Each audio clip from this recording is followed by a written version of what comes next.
last person you call. Scrub his name from your teeth, spit his semen in the sink, brush your hair.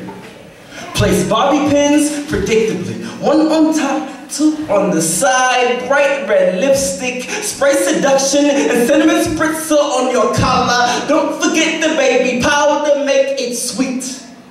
Fill yourself with tropical fruits and fancy yourself a feast. Wear his favorite leggings with nothing underneath, make it easy. Send short texts like, I'm ready, where are you? Are you coming? Where are you? Baby, where are you? Knowing he won't respond and before long. Slip into slumber. Sleep is a shameless phantom creeping in the corners of your subconscious, complex, rhythmic interaction. We base our love in treble, but now the troubled mind has a steady heart, and ready or not, your heart beats, never mind, and both are steadily doubled, walking on burning rubble, frozen sands from sheets to hands. These pillow-top poetics, blankets and blank stares, she slid-eyed, sat on sheets, and she's getting in the shower at this ungodly hour. My clock hit the snooze button, its damn self, searching for satin sadness. Satisfaction is a savage action he will be. And you left hollow, I warned you. So when that day comes, make sure I'm the last person you call in case of emergency. Yeah!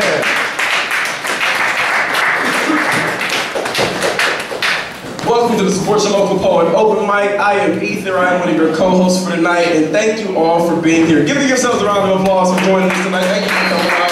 Really appreciate you.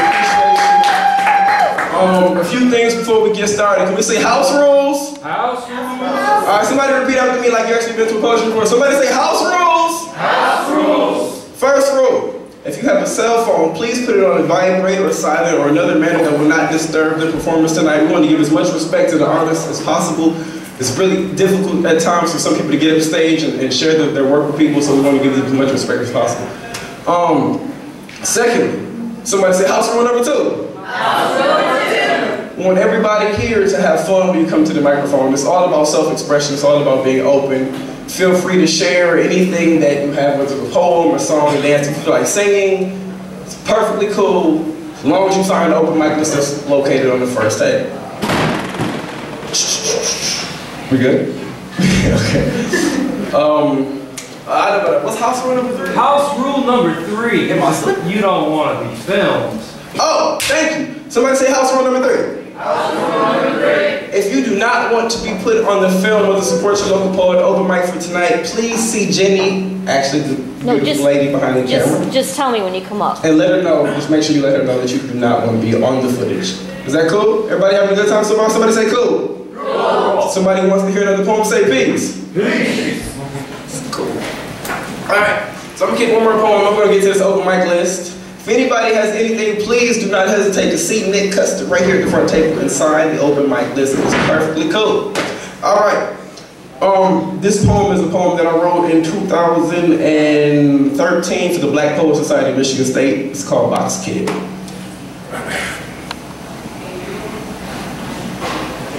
I used to see my dreams encased in a box, guarded by guardians with Glocks, with angel wing-like things growing out of the darkness unseen with the naked eye, but I was a box kind of kid. Boxed in by the colors of my skin, yet I remain constrained on this box bridge built on the burdens of a bloody beauty, bruising her body, blue wings from the blue wings of a morpho who sings of true things like real love, kid. Because he was raised in a place without what real love is in his home. And pain had been poured from a picture onto a picture of her soul. See, kid had a heart of gold, but her future was sold for a night long gone in a morning so cold when she met a man with a love so mean. Took 2 sips of his bitter brew and dove deeper down into the rabbit hole. Now I know that life can't be lived through a TV show, so change the channel. Or instead smell the scent of her Chanel. Inhale, inhale, and let go as we keep on writing poems to take us back where I belong, at that mysterious place that's reminiscent of fate, where my mind and heart are trapped behind the locked gate, so quick with the seesaw of my mental states. because on default, I feed off of the lettuce spawned from a poem, you know, that freedom song. So I guess this is life in a bitter seesaw, where I can't warn you to regret climbing to the hour of a peace call, because I just wanted peace, y'all. But now I can't regret slipping through the open cracks of the lid because I stopped for a moment and said, no looking back. But I did. Thank you. Hello. Okay, this first poem. Actually, agree with it. Oh. Allow me to assist. Thanks. There. Okay, this first poem's about Easter. It's called Egg and Bunny. About the Easter egg and the Easter bunny, well, when you think about them, they're really kind of funny. Neither has much in common with Easter. The rabbit and the ova know nothing of the preacher. But Easter comes in spring, the season of love and new birth, when the peacocks flaunt their feathers and the bulls show what they're worth. Well, those colored eggs now make more sense. They symbolize the first stage of life. And the rabbit men all seem to know how to find them a rabbit wife.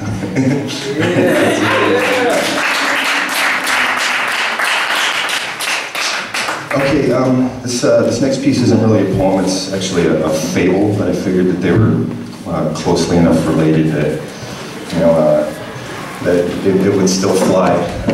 This is called Nephelococcygia. The word's a mouthful, but it has a simple meaning. It's when you go outside on a cloudy day and you look up into the sky and you discern different shapes, colors, animals, tools, whatever. So one day I went outside and I wrote down all the things that I saw up in the sky, and then I tried to put them all together in a story. And so this is called A Game of Horseshoes. One sunny summer day, Teddy the turtle was out duck hunting with his bow and arrow, dismally unsuccessful as usual, when he came across an alligator playing horseshoes next to a pile of teddy bear skulls covered in cobwebs. This is a true story, by the way. Oh my, Teddy exclaimed. It wasn't you who killed all of those teddy bears, was it? Sharp needles of remorse reverberated through Teddy's essence. Even though Teddy was a turtle and not a bear, he had always felt a keen empathy towards those cuddly stuffed carnivores. Teddy kept his bow notched and drawn tight in the event the alligator entertained notions of adding his skull to the pile as well. Why, of course not, the alligator replied with a casual toss of the horseshoe. Those skulls were here long before I. Can't you see that from the cobwebs? Say, I haven't had any good competition around these parts in ages. Care to join me for a few friendly throws? The alligator beckoned with a toothy grin.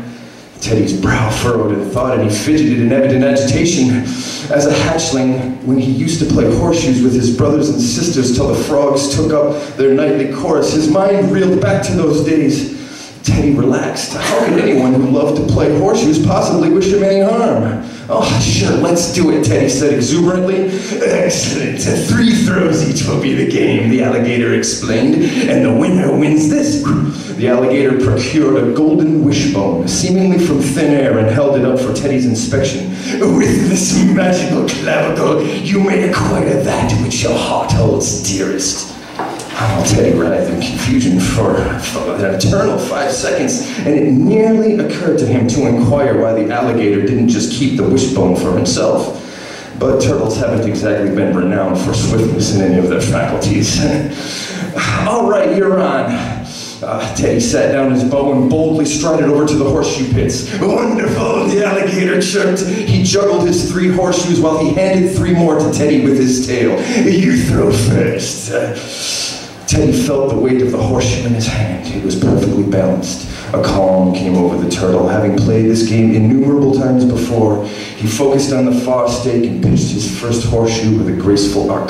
Da-da-da-da-ling! A ringer! Very good, the alligator said. He then quickly tossed the horseshoe directly up into the air, caught it with his tail, and pitched it towards the stake. Da-da-da-da-ling! 1 ringer apiece. Your throw, Mr. Turtle, the alligator gestured.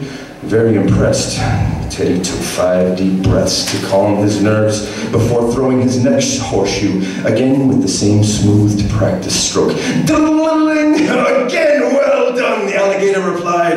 This time he stood with his back to the stake, covered his eyes, and threw the horseshoe over his head. Ding-a-ling, another ringer, 2 ringers apiece. Only one throw left now. The alligator again flashed his signature grin. Teddy used all of the techniques learned from his time spent at that Buddhist monastery before making his final throw, his horseshoe gracefully, expertly arcing towards another. The alligator suddenly flipped a staple gun, hitherto unseen, from his tail to his hands and fired forth a single staple, which intercepted Teddy's horseshoe mid-flight. Well, this time Teddy's horseshoe hit the sand, bounced once, and leaned up against the stake. Tink! The alligator's horseshoe followed in an instant. Ding! No fair, you cheated, Teddy protested. Why, whatever do you mean, little turtle? We never agreed to no staple guns in this contest, now did we?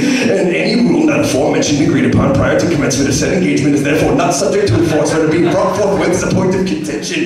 Ex post facto, the alligator stated. Teddy pondered this with how much success. Well, okay, I guess if you say so. So now what? He replied sheepishly. Well, now I will acquire that which my heart holds dearest. And with that, the alligator lashed out with lightning speed, and his jaws raced towards Teddy's neck with decapitating intent. Fortunately, Teddy's instinctual reflexes kicked in, and he retreated instantly into the mobile keratinous castle of his shell. The alligator's jaws harmlessly deflected off Teddy's armor fortifications, and his jaws snapped shut like an empty guillotine. Well, you can't stay in there forever, little turtle, and when you come out, I'll be waiting for you, the alligator snarled. He flipped the turtle onto his back in disgust and turned his attention back to his horseshoes. Summer passed to autumn, and the alligator played horseshoes. Autumn passed to winter, and the alligator played horseshoes. Finally, one snowy day, a small horn protruded from the mouth of Teddy's shell and was promptly bashed away by a flying horseshoe, but not before Teddy managed to let out a single low baritone note which rang out loud and clear across the plains. A few moments later, the high-pitched whine of a small motor running at extremely high RPMs could be heard off in the distance. What trickery is this? The alligator said, straining to hear. On the horizon, a snow cloud could be seen streaking towards the alligator and the turtle at a frantic speed, leaving a trail of displaced snow in its wake. The cloud soon raced upon them in fishtail power break 20 yards out, kicking up a mountain of snow which promptly buried the alligator up to his snout. When the snow settled, it revealed a small snail wearing snow goggles perched atop a snowmobile. The snail quickly quipped, Samuel C. Englethorpe of the Fraternal Order of Shellbacks, at your service. Now what seems to be...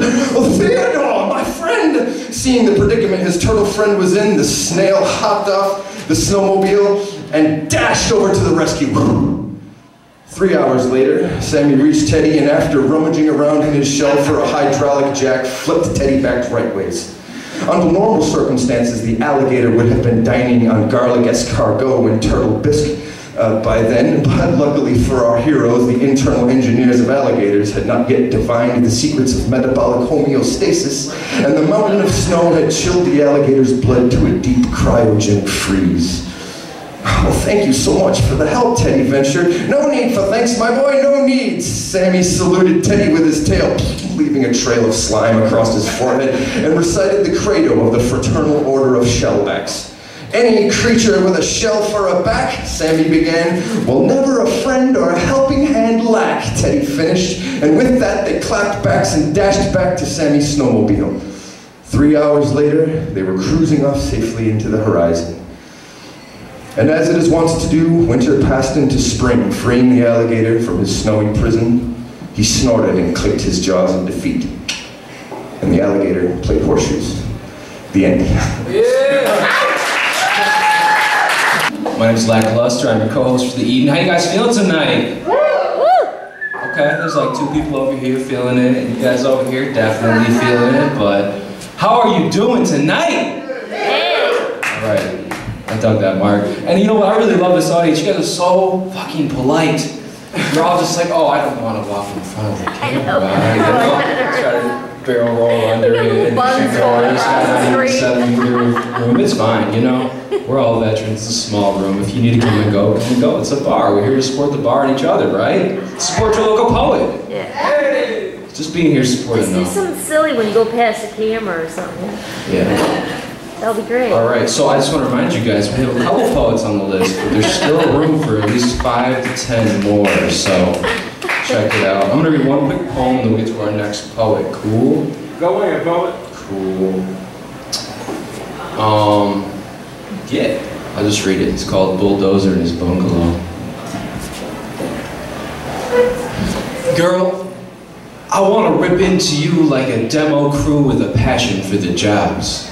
I want to film our smash session, dump the soundtrack with your giggles and tenderly label it ruined porn. Babe, I want to be the bulldozer to your boarded-up bungalow. I want to plow your lovely ashes, torched by catalyst assholes into your open basement. I want you to see yourself not as they have made you, but as a brighter sunset, non-existent and naked. A horizon line not yet redefined, but no longer dwelling on your flaws or feeling like a wasteland. I want to be the one that takes you off the grid. I want to sweep you off your feet. Now I know you think your heart has been stolen from metal thieves mining through the drywall, but babe, I'm not here looking to remodel. I'm here to make you crumple into sheets. I'll haul out the debris of your esteem by hand if I have to, thrust truckloads of soil in its place, exhaling diesel breath heat, so that soon we can spoon, having had our fill. Sawed and straw strewn like tidal waves to wash away a past life's pain, and help you rest in peace, somewhat whole again. Instead of forever forsaken, condemned by your self-defeating, soul-destructive loneliness. All right, please help me welcome up to the stage our next excellent poet. Give it up for Jenn. Yeah. As a child, I never imagined I'd find myself 30 years old, sitting on my kitchen floor making out with a bottle of wine. Smoking cigarettes while the clothes I undressed created a path from the door. A path from my profession, leaving the professional in me behind in a trail of fabric across the oasis I set out to set up for myself. I light another one as I sit and watch the smoke billow to the sky, waving goodbye to the chance that he could be with me or I would be with him. Anyways, this isn't about that. This is about a poem I read once, where the author spoke of holding fire in his mouth, and I knew on that day I could connect with a stranger over our own forms of slow suicide. He wrote, question, why are girls so soft? I don't really feel soft, and I don't feel like I ought to be. I like touching me just how I am, and I'm something more than a person to put your arms around at night. I watch the embers glow as his answer rolls slowly through my head. And as the world slows and as the world spins, answer, because everything else in life is so hard.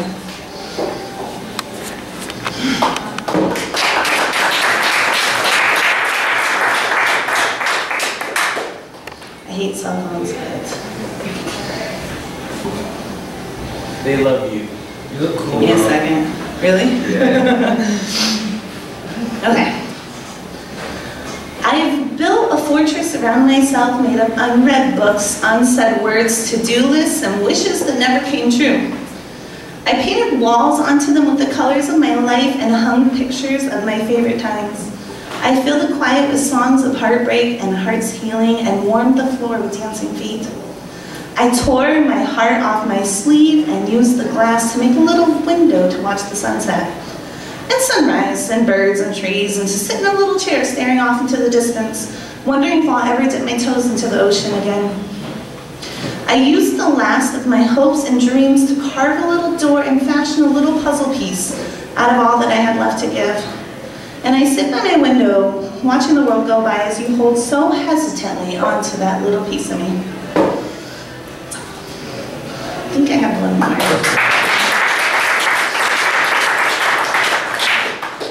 I'm not all shaky today. Yeah. Poems are a funny little way for your feelings to spill out onto paper and find their way into the hearts of those around you. You can hide feelings behind clever words and phrases and punchlines and punch right into the emotions of innocent bystanders. Waiting to seep up and superimpose their own ideals onto your words you poured so carefully into a crafted verse or two like a fun cocktail. Drunk on the emotions of humanity, your rhymes can be reapplied as needed to individual heartbreaks and inspirations. The people will eat them up like the cocktail shrimp of social ideals and spit back the pieces they don't understand. Poems, funny little things.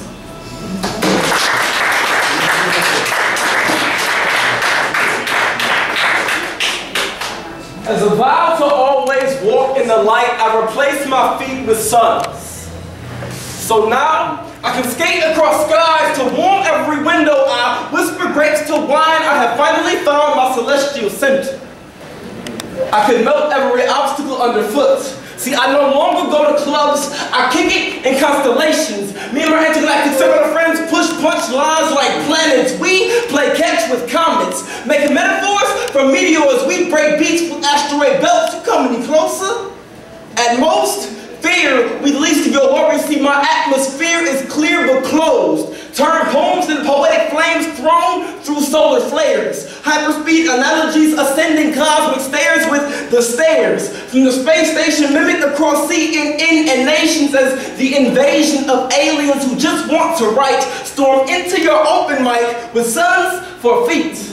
Just to rock poems in their light. Thank you. Yeah. God help me welcome Stephanie to the stage, everybody. Yeah.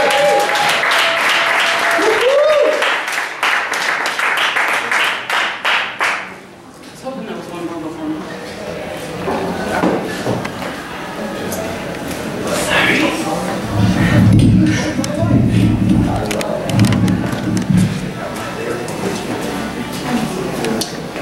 Every day is a struggle to stay alive, but if you know others, others don't want you to die. Fear grips you like the darkness, blinding you to the accepting light around you. You are not alone, we are all the same, following different paths to the inevitable darkened resting place. There is no life after death because you need to live your life before death. Live your life so bright that it shines on everyone you meet. Live your life so bright it blinds others' own fears. Live your life so bright you will draw others to you like moths to a flame. You can be that light, you are that bright. Do not let the darkness of fear encompass you. Darkness is for death, not for life. Yeah.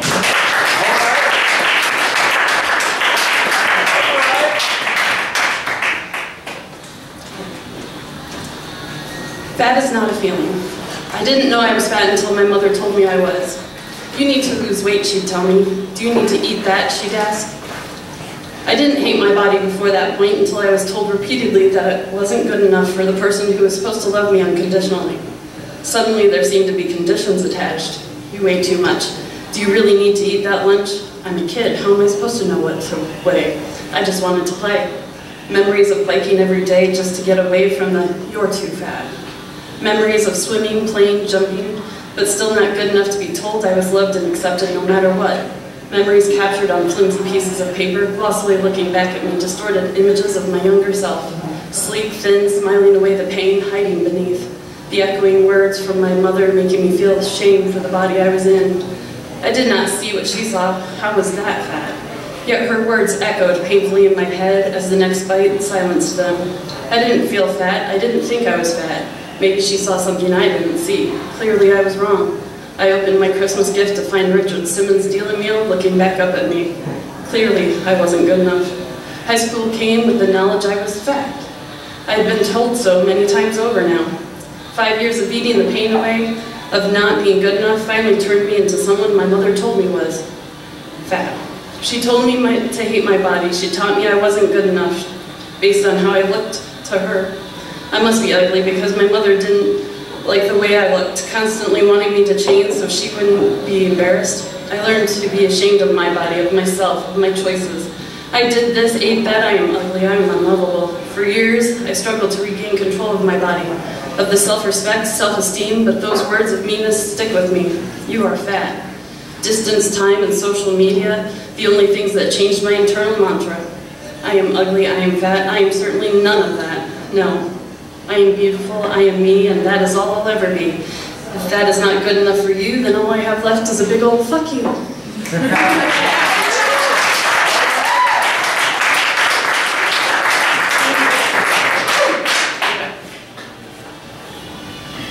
Loneliness is a bitch. Connected to millions with the flip of a switch, yet loneliness is still a bitch. Always the constant tug whenever you're in need of a hug. Touch this, touch that, touch screen, touch pad, still no human touch to be had. 500 plus friends, or so it seems, though distance keeps them far and few between. We've grown closer in mind, but not closer to find on our doorstep. We simply don't want to overstep. Just want you at my kitchen table to chat, to dream, to love if you're able. Movie, music, or a park, just so difficult when we're so far apart. Connected to millions, yet with the flip of the switch, yet loneliness is still a bitch. Yeah.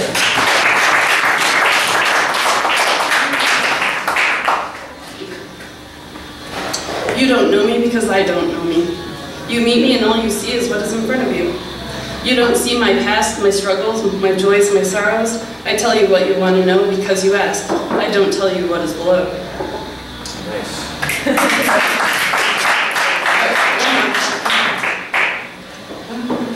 Okay. Outside the lines, outside the box, fitting in is not that posh. Confined to find, conform to form. You don't know who you are anymore. Rebel, push back, break free, push past. You don't know, you are more than that. Won't you regret? What if they don't like? How dare you step outside and be unliked? When you break free, it's just jealousy. The lines in our minds, those imaginary boundaries that confine us to deformity, those lines keep you from being you. Erase those lines and redefine exactly who you want to be. Haters don't really hate, they envy. They envy.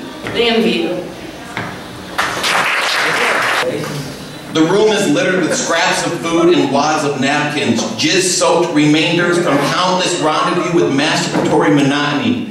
In the corner there are beer bottles that are empty and water bottles filled with piss. A separation occurred between which bottle was appropriate for relieving myself only after an unfortunate mistake was made one night. Then there is the scent of myself. You know it is bad when even you can't stand the odor wafting up and emanating from your own personal being. But what can be expected? When it takes all of your willpower to even leave your bed, the shower right down the hall might as well be a million miles away. It's disgusting. I'm disgusting. And I haven't even mentioned yet, I'm shitting blood again.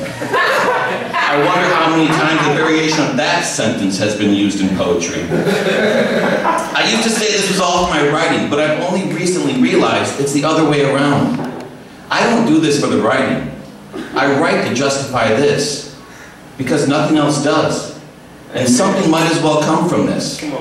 So there's the sad truth. Thanks for your compliments, and really, your obligated applause makes it all so much better.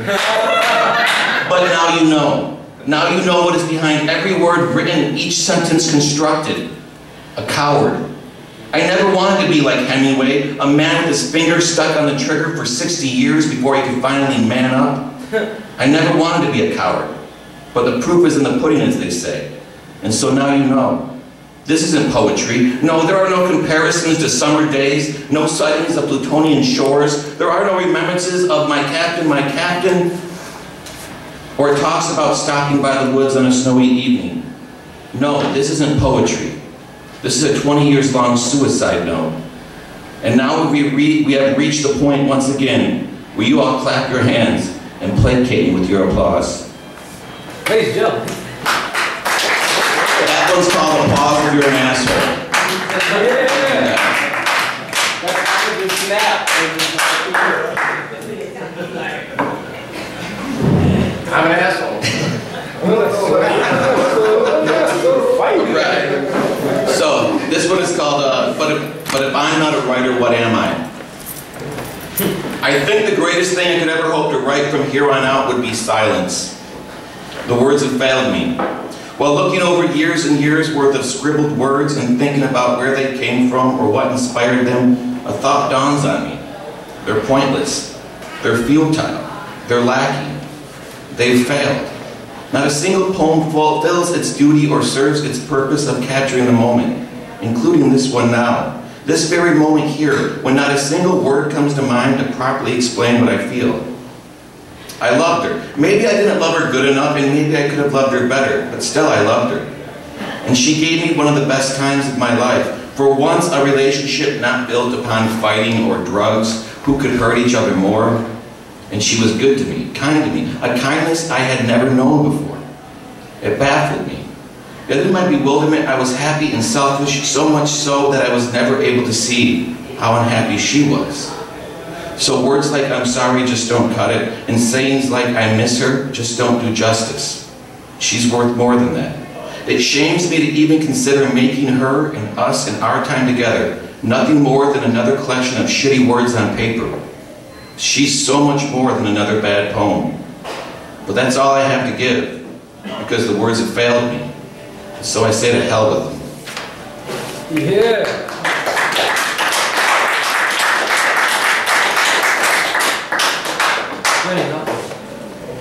This is my last one. It's called "I'm Getting Older." It is my birthday in a few days here. It's funny, I'm not even sure how old I will be turning this year. I know I could figure it out rather quickly, but really I don't even care to. But when I looked in the mirror today, for the first time in my life, I did not recognize my face. The reflective surface reeked of winter, trees frozen without their leaves and grounds covered in deep white snow. And all I could do was scratch my head and wonder just when it was that autumn had passed. I'm another year older. I am older. I am getting old. And so I look around me while thinking about all the other lives I have known. So many have died. And as for those alive, most have graduated college and gotten degrees, fallen in love, decided to marry, started careers and began families. Some of them a few of the above, others all of the above. And then there is me. It seems as if all I have done with my life is bounce from person to person, woman to woman, drug to drug, drink to drink, day to day, place to place, night to night, event to event, encounter to encounter, happenstance to happenstance, randomness to randomness, experience to experience. Always searching for the perfect word and the perfect poem. But I'm turning another year older. I'm getting to be old. It hits me. It's another year with no security, no anchor, and worst of all, still no perfect poem. And I think that's starting to scare me. Because if in the end all that is left of me are books filled with chicken scratch words that even I have difficulty in reading, a life recorded but never lived, then what would it all have been for? What would it mean? A wasted life, I suppose, a wasted life. And there's nothing worse than that.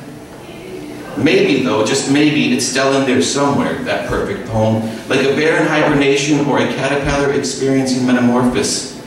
If it is, I'm betting it will be about her, the first and always and only love of my life. She knows who she is.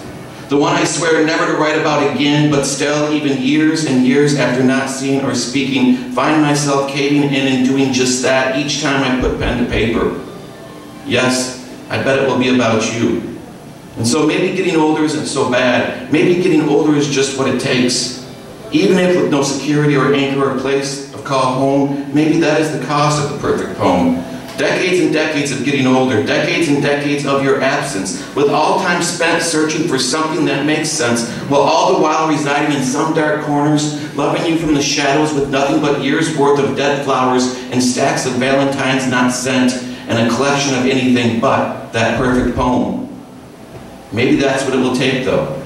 Maybe that is when it will happen. The perfect poem. I guess I'll just have to keep waiting and keep living, keep getting older to find out. I suppose no matter what that entails, it will be worth it. To finally express what I meant when I said I love you. To finally find the perfect words in the perfect poem. And to finally make something out of this life of mine. I just hope it happens soon. After all, it's not like I'm getting any younger. Thanks for being here and being part of my poetry tribe. Yes, tribe called poetry. I live on a farm, so I write about it a lot. Farms are cool. I like food. This one's called Cows Chew Cud in the Winter. In the winter. In the coldest corner of winter, when everything is the most dead, the cows carefully walk through the snow toward the heated water tank. They take long sips. The weather dusts their coat a metallic gray. They chew cud, and where the moisture gathers in the corner, icicles dangle from their mouths.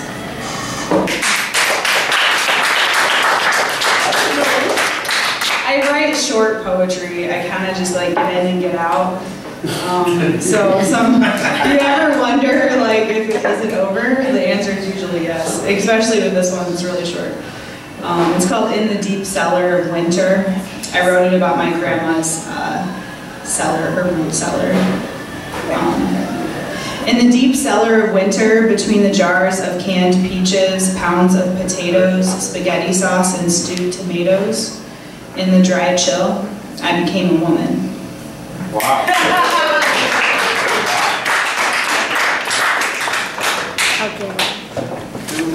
This one's called For the Last 3 Days.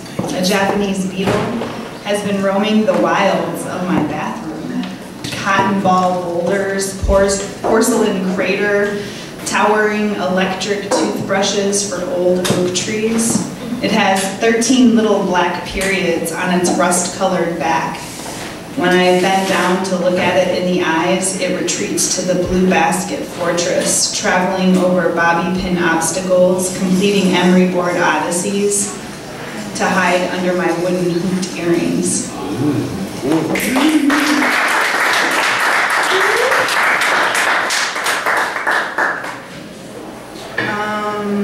Okay, I kind of feel like I need to pick, because I have 3 more, but I don't know, I kind of want to read them all, so I'm going to. Sorry. Go for it. So this one's called Labels.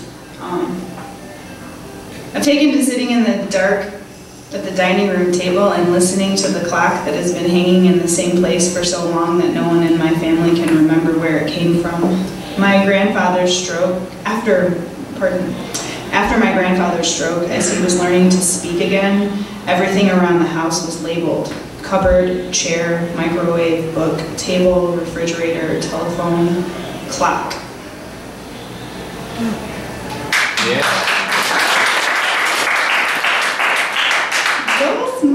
Okay, so this one's called On Ice Fishing.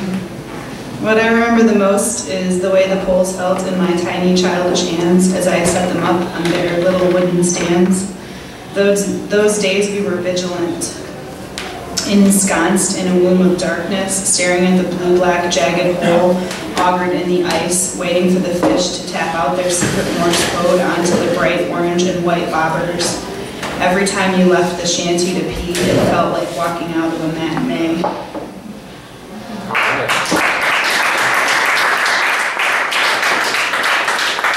And just, again, thank you guys so much for everyone for being here. It really is like a treat. Thank you. So, and to everyone who organizes it, I have so much love for you guys. Oh, thank you. Oh, hippie. Today. Yeah, exactly. We've had group hugs on stage before. Multiple times. I've been thinking about Ryan too, you guys, because it's his birthday again, and I've been like, him and I weren't like great friends or whatever, but I've been talking to him a lot, which is weird because I probably talk to him now more than I did before, but I constantly find myself talking about him, and it was just, or talking to him, and it was his birthday the other day, so hi Ryan, I love you wherever you are. The last one's called Cranes, and everyone's gonna know about this one. There have been 2 cranes across from the Teamsters Local 322. They're off Dort Highway by the MTA. When I pass by, I think of them as dinosaurs, resting, Leviathan things. One black, one blue. We, all 3, were designed to lift heavy weight. Hi, Jenn. Hi. Like Jenna says. Yeah. Not the band, but I will say whatever's written down, just so you guys know. So, this first poem I wrote the day I got divorced, which will be 10 years next month.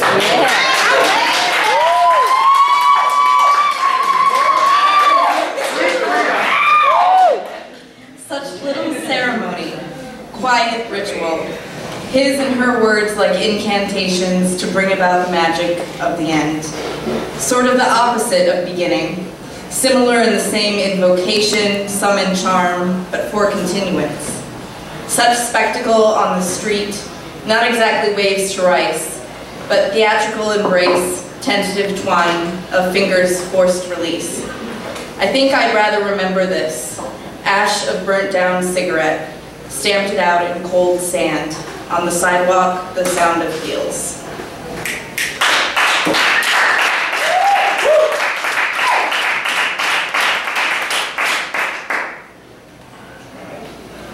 This is called, well, it doesn't have a title. Plucked a coarse hair, beard, maybe, from the diamond teeth of my earring. I have been carrying you around. And this is how you intrude, break in, with locks that lock me in your keep.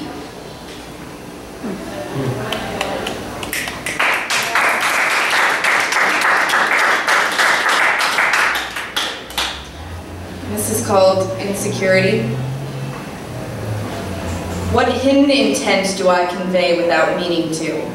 And am I not ordinarily laid, open, flayed, fish belly red and rank? Such absurdity to picture me crouched in dimming halls, a whispered scheme of meals and keen response, and with a child so wrapped up in her own want. This worrisome wobble weighs my walk. I do not seek deceit with talk, with clatter. My desire and yes fear I keep for you. So know, when I harbor lust of gleaming gem, when I desire diction all velvet sconce and glam, I do not enlist others' cavorts. I do not expose my shiny purple abdomen, stretched to such infirmity for my fragile flaw. I do not display my blood to gaggle's cackled caw, and let them feast, like women will, on devotion's detritus. I keep that, let it callous thick, like skin for you to pierce, and pierce it how you will. Shame it open and burn the pus with disrepute. Whittle it away with wishes or with whispers. Skewer its hide or slit its throat. Go ahead and kick it in the teeth. Yeah.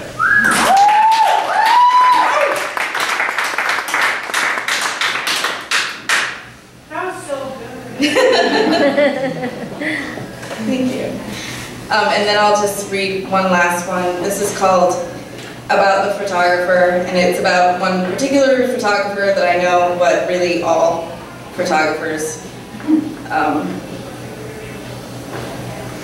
The photographer was born, a composition comprised of boy, 7, dark and lithe, naked trees and flash cubes bright, a mother's open hand.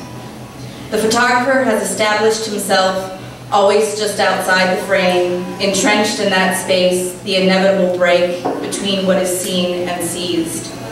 The photographer's training, education include the study of line, texture, the investigation of pattern, lessons in emulsion, crossing boundaries in sharpness, the transition between lessons in being known. The photographer's work is not about him. The photographer's work is all about him. The photographer's goal is to make things still, to show, not tell, to eject or impel, to drive forth. The photographer specializes in the making of meaning, and like a lover, gives it freely and over to you. The photographer traffics with his eye. The photographer is witness, sometimes spy. The photographer currently resides here, his camera close at hand. Yeah.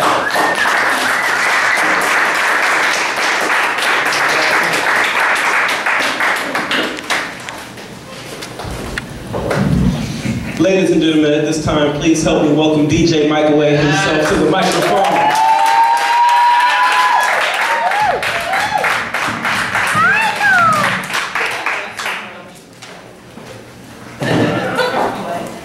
I like to be on TV. We like you on TV. I'm louder than everybody, so I can turn down the voice. Ow! It being Easter Eve, I should tell you a quick story. This is a story of, people think I'm a nice guy. Some of us know the truth. You know,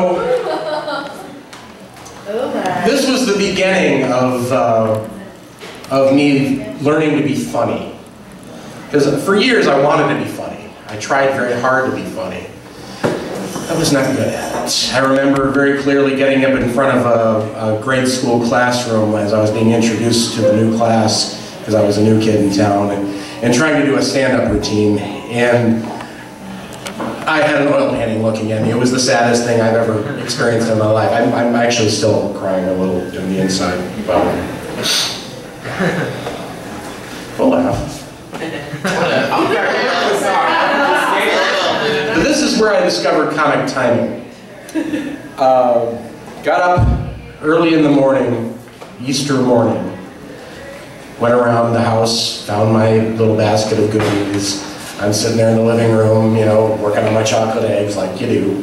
And then my sister gets up, and she was tiny. She at the time actually looked kind of like a young Shirley Temple, just curls, giant eyes, little dress. You know, she's coming out of her room, rubbing her eyes.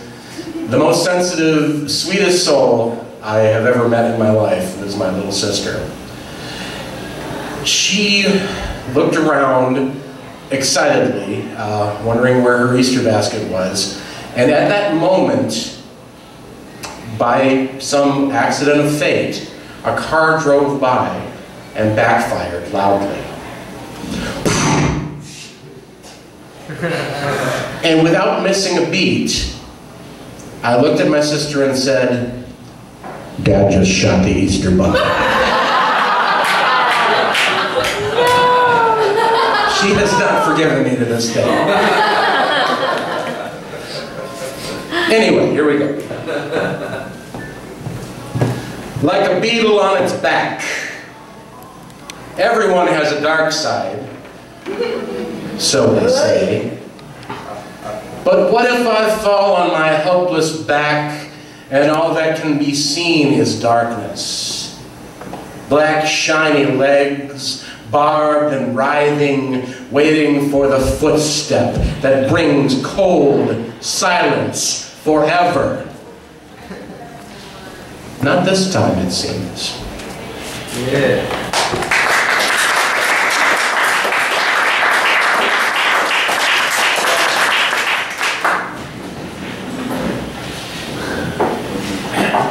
Stripped of what pride I thought I had, I await your eventual pleasure.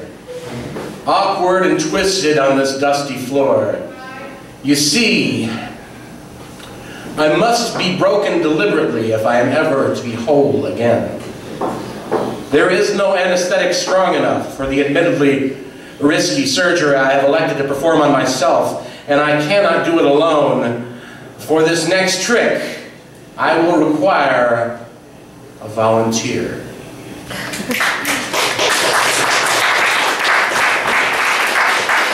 My hair has officially gotten too damn long because it's actually tickling my nose right now.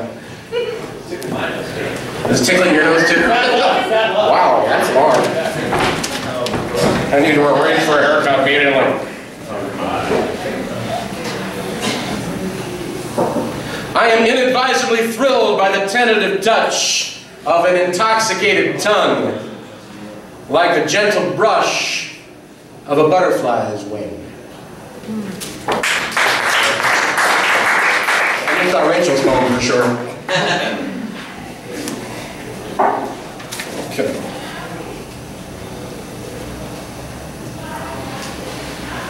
Sleep slipped like a stripper onto his lap, then pressed herself against his body, holding him in place. She was surprisingly strong, and slowly, so very slowly, pressed a pillow over his face, humming softly and purring as it got darker and darker. Sleep loved that Ben Webster album, Atmosphere for Lovers and Thieves.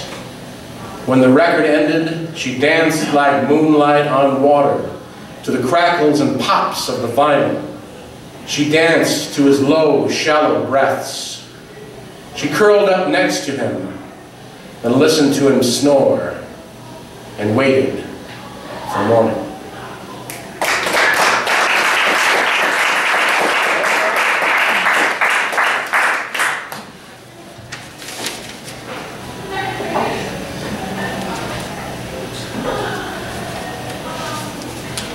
Do that. Okay, I'll do it. We'll see. That's my favorite. Yeah. This goes out to one of the 800 people I've fallen in love with. Oh, God.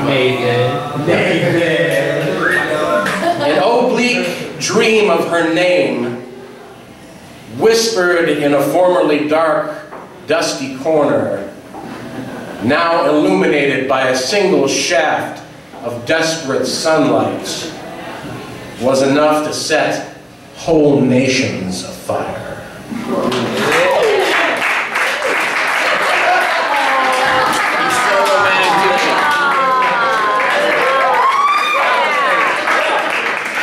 I'm done with you now. It was a whirlwind romance. It's going on YouTube. How I love to watch her dance, he thought. That's the title. Nice. You call me lover. You smile, you tease, you pull down your neckline and laugh as my eyes dance unsteadily along the topography of your body.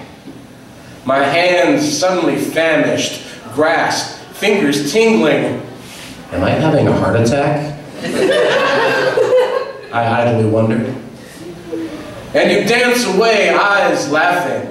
Listen, I know the game, and I'm happy to play.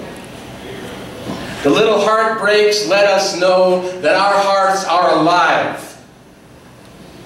We hold each other, swaying drunk as the bass vibrates our bodies, and for that moment, anyway, it's okay.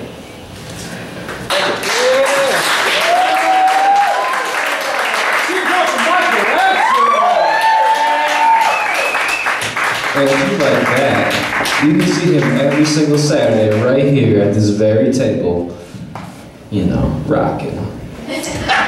All right, so we are at the end of the list, but it's a special moment in the night when someone comes, they didn't plan on sharing their poetry, I peer pressure them into it, we force them onto the stage, and they blow us all away, right? Right. So please, see, you say that now. It happens all. In about 5 minutes, you'll be like, oh my God, Nick, you were so fucking right. That was amazing. So please, in preparation of the fire, give it up for our most courageous poet of the night, Tequila. Tequila, I'm sorry. Nick, put that light down, because it keeps shining in the camera. Okay, thank you. I just want to say, that was an epic introduction, and I messed her name up, and I apologize. Hello. This is very new to me. I didn't plan on doing this at all.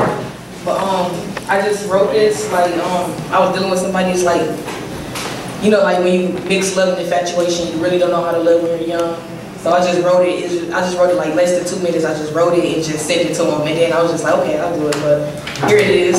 And it doesn't have a title either. So. That's okay. Okay. Damn. That real deal Holyfield, that collision of true and real, a guy that was so trill, damn, too good to be true. I don't even know how to handle you, soothe you, accept you, never neglect you. I had it, the shit was right there. The distance was far, but our feelings was near. I'm doubting him, he doubting me, he loving me, I'm not trusting him. He's sacrificing, I'm depriving, I'm thriving off of being simple-minded, wounded and torn from my past. Didn't even realize what I had. Damn, it's slipping. Okay, another chance. All right, I'll do better. I'll be better. Why won't I change? My thoughts eat at my pride, and my pride committed a homicide. It killed my chances and rained on my parade. So quick, never thought I'd see this day. Damn, I lost him. He slipped right through my fingers, trying to reach out and grasp him, but he not reeling me in. Damn.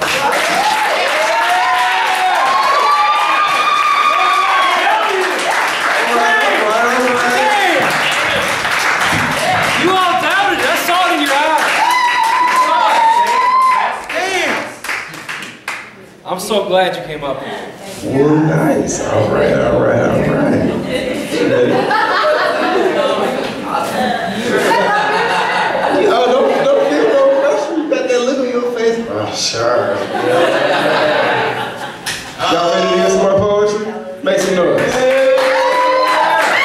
Y'all give it up for Connie, y'all. We love you, Connie. I heard Connie. Oh, she's great.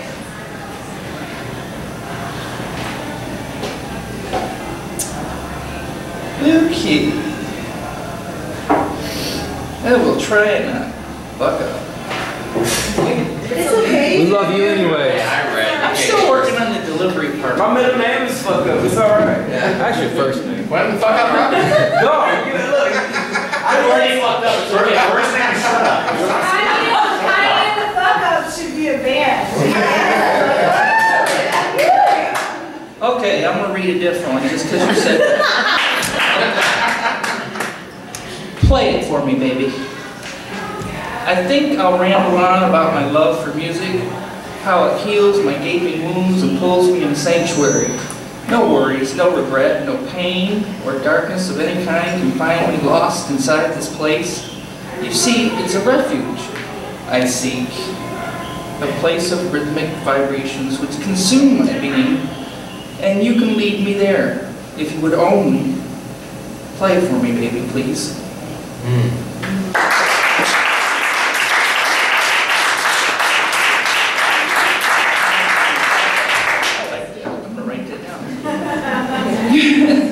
This one has no title. I just kind of made it up. Somebody had posted a photo of, it was like last summer, like when we were still getting warm weather. They posted a photo of a spider web that after it rained and you could see the little droplets on there. It was just kind of not the best photo, but for some reason I wanted to write something about it. Why I wrote this, I don't know. I'll weave memories of tainted love through your soiled existence, rising consciousness until a path is carved into your resistance, twisting and turning, slowly igniting my skin, inferno of your kisses burning, terrifying waves of heat dance along my body, pulsing waves of liquid fire, twisting, turning, until you are wrapped in my frantic desire. I come to feed on you, until I overflow, until not an inch of my skin survives and all is a pile of ashes, satisfied ashes.